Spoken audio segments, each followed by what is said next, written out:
Warahmatullahi wabarakatuh.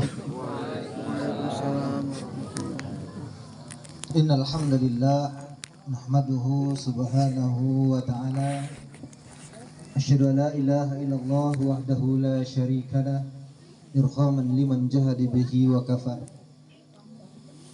Allahumma salli ala sayyidina Muhammad wa ala ali sayyidina Muhammad wa ba'd.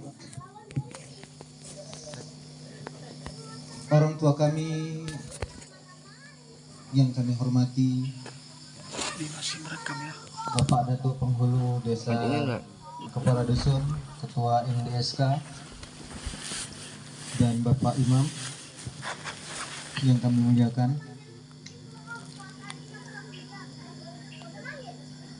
Sebelumnya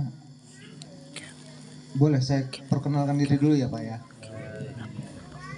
Nama saya Bahari Bayu Bangsa, anak dari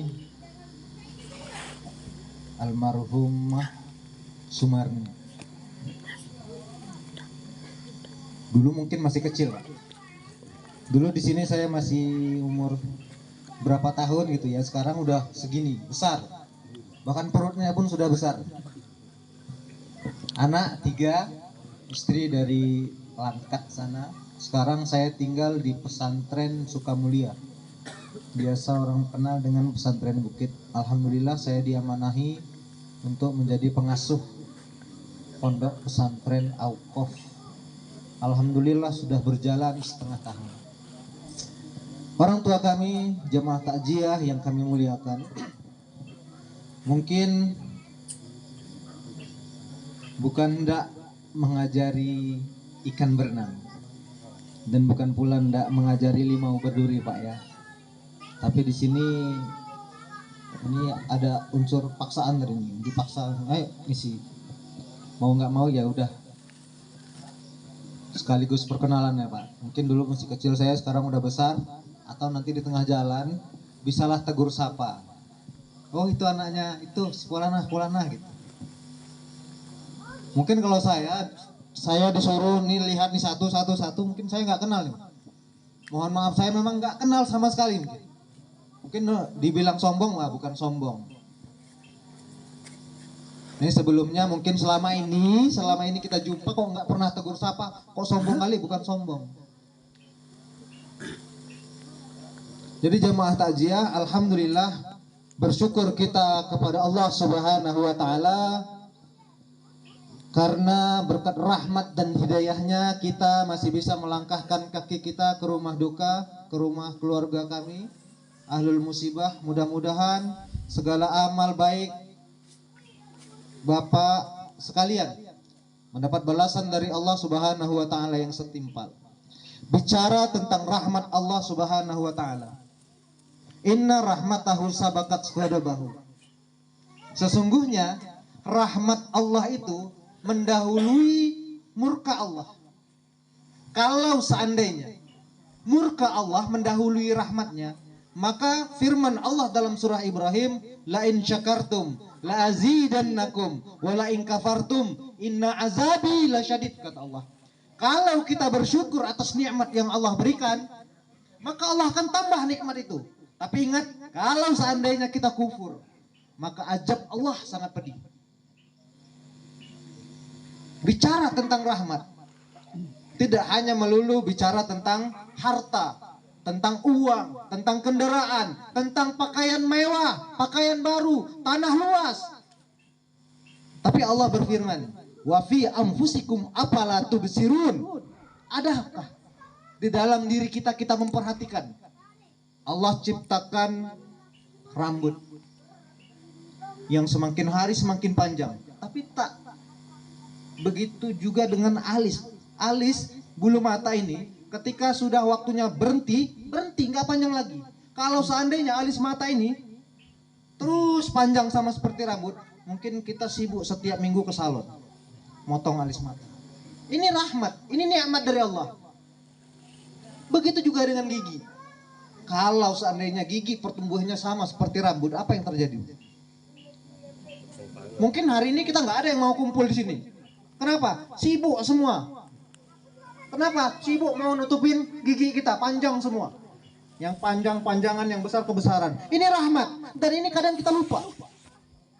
Wa fi anfusikum afala tubsirun. Apakah kita menyadari di dalam tubuh kita ini rahmat yang diberikan oleh Allah Subhanahu wa taala. Bangun tidur, Allah kasih kita kesempatan untuk bisa bedip mata. 1 jam saja kita tidak Allah berikan kita untuk kesempatan bisa kedip mata, mungkin sibuk kita ke rumah sakit. Sibuk operasi. Berapa? 5 juta. 5 juta kita bayar. Tapi ini tidak, rahmat Allah. Dan kita terkadang lupa, lalai untuk bersyukur terhadap nikmat yang Allah berikan. Kalaulah rahmat Allah itu di belakang, murka Allah di depan, mungkin semuanya kita mendapatkan murka dari Allah. Tapi sekarang tidak.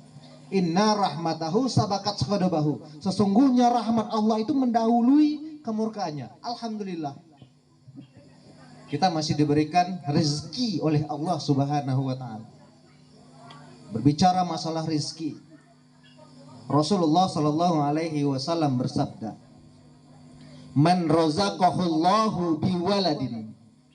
Barang siapa yang Allah beri rezeki berupa anak, fa alaihi ta'dibihi wa ta'limihi. Maka kewajiban kita selaku orang yang dititipkan oleh Allah berupa rezeki, berupa anak, maka ada 2 kewajiban kita yang harus kita lakukan. Apa itu? Fa alaihi ta'dibihi wa ta'limihi. Memberikan pendidikan adab dan memberikan pendidikan ilmu. Ini 2. Kita bahas satu persatu. Fa alaihi ta'dib. Kewajiban kita selaku orang tua, pertama mengajari anak, mendidik anak, memberi pelajaran kepada anak, memberikan pelajaran tentang adab. Apa itu adab, Pak?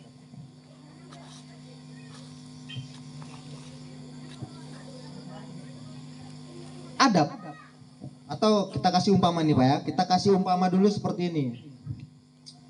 Ada kotak, tulisannya Linkyu, atau Amikyu, atau Aqua.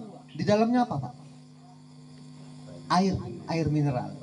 Kita beli ke kedai, ada di kotak, dalam kotak tulisannya Nomos, dalamnya obat nyamuk.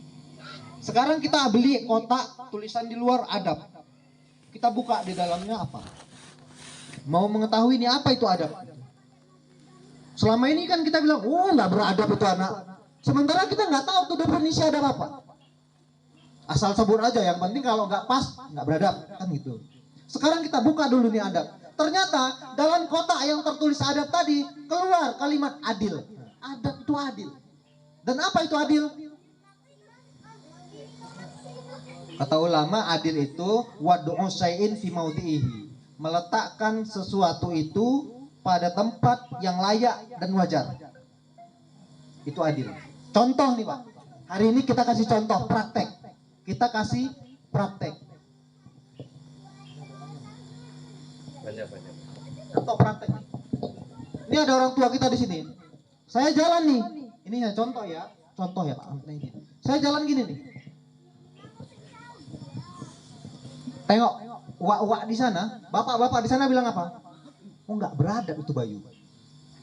Nggak beradab. Kenapa? Tadi karena nggak adil. Kenapa nggak adil? Tidak meletakkan sesuatu pada tempatnya yang layak dan wajar. Seharusnya gimana? Seharusnya kita kalau berjalan sama orang tua izin Pak ya. Nah, baru. Atau hari ini saya berdiri di sini nih, pakai celana jeans yang koyak-koyak, pakai baju partai. Nomor 1 pilih saya. Pakai topi pet. Apa bilang wak di sana? Enggak ada. Padahal yang saya sampaikan Quran hadis. Tapi karena saya tidak beradab, tidak adil, tidak meletakkan sesuatu pada tempatnya, maka saya dihukum tidak beradab. Jadi segala sesuatu yang tidak diletakkan pada tempatnya dengan wajar, maka kita kena hukum apa? Tidak beradab. Ini pelajaran pertama yang harus kita ajarkan kepada anak. Fa'alaihi ta'dib. Mengajarkan anak tentang adab. Wa ta'lim. Yang kedua ta'lim. Mengajarkan anak tentang ilmu pengetahuan. Maka di sini yang jadi pertanyaan, pengetahuan apa? Apakah ada ilmu astronot, IPS, IPA, geografi, fisika, kimia. Ulama mengatakan ajari anak itu, dalam hadis Jibril dikatakan ada 3. Ajari anak itu tentang ilmu tauhid yang pertama, yang kedua fikih, dan yang ketiga akhlak. Kenapa tauhid? Ajarkan anak dulu mengenal Tuhan. Siapa Tuhannya? Makanya anak ketika baru lahir, langsung diajarkan supaya apa? Mendengarkan kalimat-kalimat tauhid, kalimat-kalimat thayyibah. Dari kecil sudah diajar.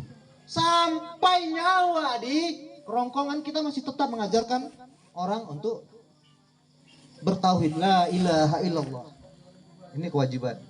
Kewajiban orang tua mengajarkan anak tentang ilmu. Yang kedua tentang fikih, agar anak tahu bagaimana cara ibadah yang baik dan benar.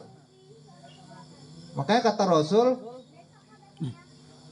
muru auladakum bisolat iza balagha sab'an. Suruh anak sholat kalau dia sudah berumur 7 tahun. Wadrib, dan pukul anak kalau sudah umur 10. Umur 7 tahun kita suruh anak untuk sholat. Umur 10 tahun kalau dia tidak sholat pukul. 3 tahun ya. Dari 7 tahun, 8 tahun, 9 tahun, 10 tahun itu 3 tahun. 1 hari 5 kali sholat. Artinya 5 kali kita perintahkan kepada anak untuk sholat. 5 kali 3 tahun. 5.400 kali kita perintahkan anak untuk sholat. Maka kata Rasul pukul. Sudah 5.000 kali kita perintahkan, dia nggak sholat pukul.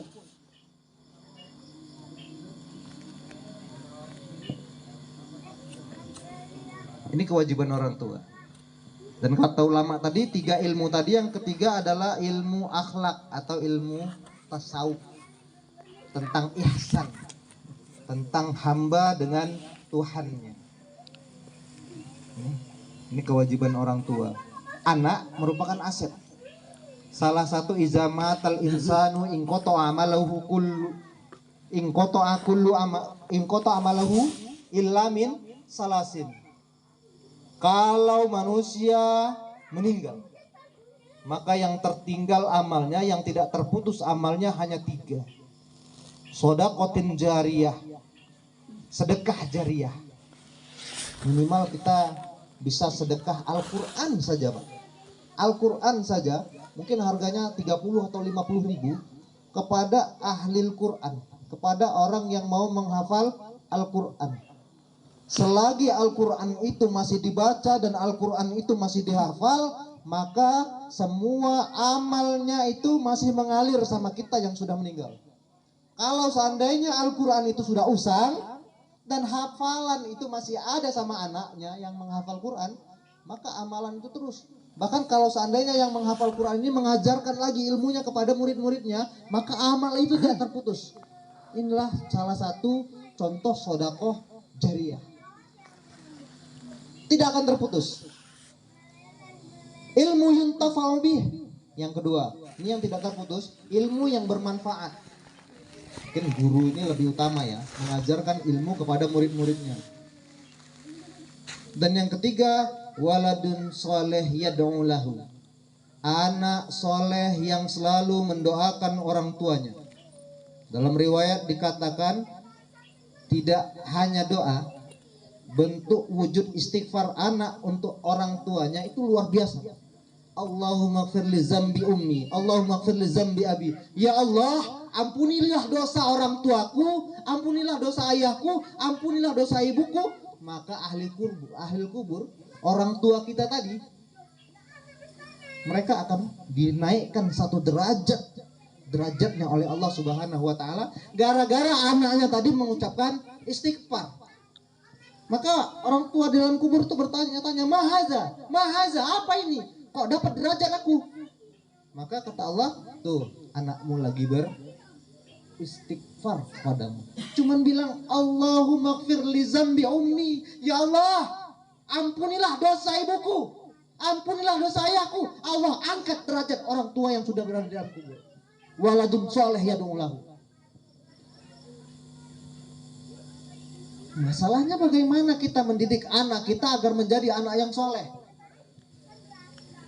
Kita merasa ini saya sudah tua nih, saya sudah punya anak. Anak inilah yang harus menjadi anak soleh yang doakan saya. Tidak, kewajiban kita sampai mati, Pak. Sampai mati kita masih ada label kita seorang anak, dan kita mempunyai kewajiban untuk berbakti mendoakan orang tua kita yang sudah tiada sampai kita mati. Waladun soleh yad'u lahu. Ini luar biasa.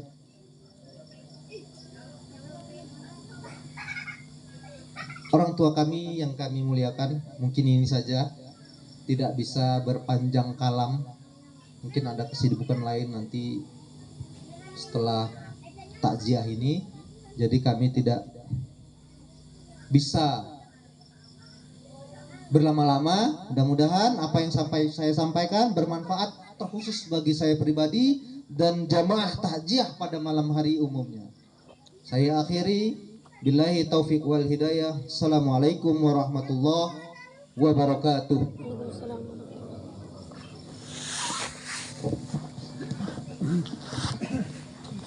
Na'udzu billahi minasyaitonir rajim. Bismillahirrahmanirrahim. Alhamdulillahirabbil alamin hamdan syakir.